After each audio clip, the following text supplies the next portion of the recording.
Assalamualaikum warahmatullahi wabarakatuh. Waalaikumsalam warahmatullahi wabarakatuh. Apakah membaca tulisan Al-Quran dalam bahasa Indonesia, ya maksudnya Latinnya, ya. Apakah membaca tulisan Al-Quran dalam bahasa Indonesia tetap mendapatkan pahala? Karena ada sebagian orang yang tidak membaca Al-Quran, yang tidak membaca Al-Quran melazimkan bacaan Latinnya saja. Ya, eh, teman-teman sekalian, kita perlu faham bahwasanya Al-Quran itu diturunkan dalam bahasa Arab. Ya. Al-Quran itu diturunkan dalam bahasa Arab. Allah Subhanahu wa taala mengatakan inna anzalnahu Qur'anan Arabiyyan la'allakum ta'qilun, kata Allah. Sesungguhnya kami turunkan Al-Quran itu dalam bahasa Arab, berbahasa Arab agar kamu berpikir.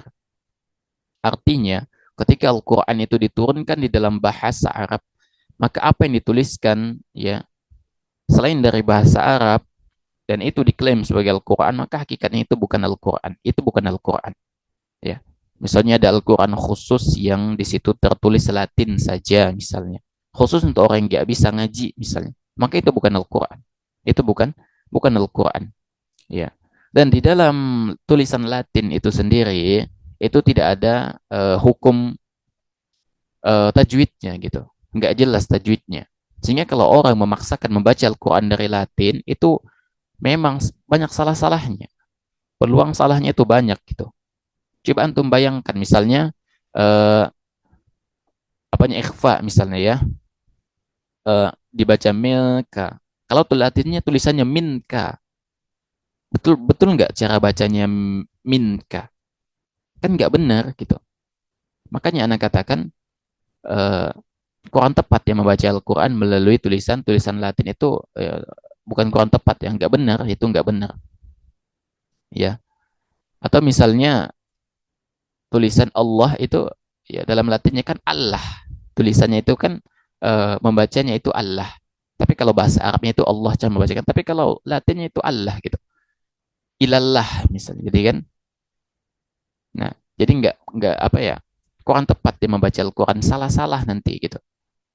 Ya. Bahkan para ulama menjelaskan, sebagaimana dijelaskan oleh Imam Nawawi rahimahullahu taala bahwa kita tidak boleh membaca Al-Quran kecuali dengan bahasa aslinya. Kita tidak boleh dalam membaca Al-Quran dengan bahasa ajam, itu nggak boleh. Bahasa selain Arab. Baik dia bisa bahasa Arab atau tidak. Bahkan kata Imam Nawawi, ya, ketika dia membaca Al-Quran, ya, dengan semacam ini di dalam sholat, makanya sholatnya itu tidak sah, gitu loh. Ya. Dan ini kata beliau pendapatnya mazhab kami, ya, mazhab Syafi'i, mazhabnya Imam Malik, Imam Ahmad, ya, uh, Imam Abu Dawud dan yang lainnya. Ya. Jadi kata Imam Nawawi, ya tidak boleh, ya, tidak boleh menunjukkan, ya, tidak diperkenankannya membaca Al-Quran dengan bahasa Latin. Ya. Lalu gimana dong solusinya bagi orang yang belum bisa baca Al-Quran, baca Arabnya gitu? Ya. Kalau mau baca Al-Quran, ya belajar solusi. Nggak ada jalan lain selain belajar baca Al-Quran. Kan sekarang udah dipermudah gitu. Antum kalau malu ya udah belajar eh, apa namanya? Tapi lebih baik berguru ya. Baca Al-Quran itu lebih baik berguru. Kalau antum belajar sendiri di YouTube misalnya, itu khawatir nanti ada penyebutan huruf yang tidak tepat begitu, penyebutan huruf yang tidak tepat. Maka lebih baik itu mengambil langsung ilmunya dari mulut guru. Ya nggak usah malu. Ya, udah berumur belum bisa baca Al-Quran, belajar gak ada masalah, gitu kan? Ya, ada sering dihubungi oleh misalnya kemarin itu ada seseorang yang udah berumur dan dia termasuk tokoh masyarakat minta diajarkan ngaji gitu. Tapi ana belum ada waktu begitu ya. Belajar begitu. Ya, belajar ngaji ya. Karena Imam Mujahid yang mengatakan la yata'allamul ilma mustahyi wala mustakbirun.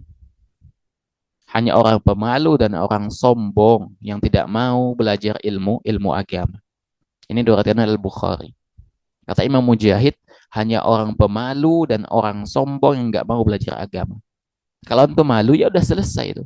Antum nggak bakal tahu sampai antum mati gitu. Ya, maka belajar ya. Sekarang ada buku Iko ya. Belajar ya. Karena kita ini adalah muslim. Dan seorang muslim yang belum bisa membaca Al-Quran itu dipertanyakan gimana coba? Berarti dia nggak serius di dalam di dalam eh, memikul beban dirinya sebagai seorang muslim. Oleh karena itu belajar, ya, belajar.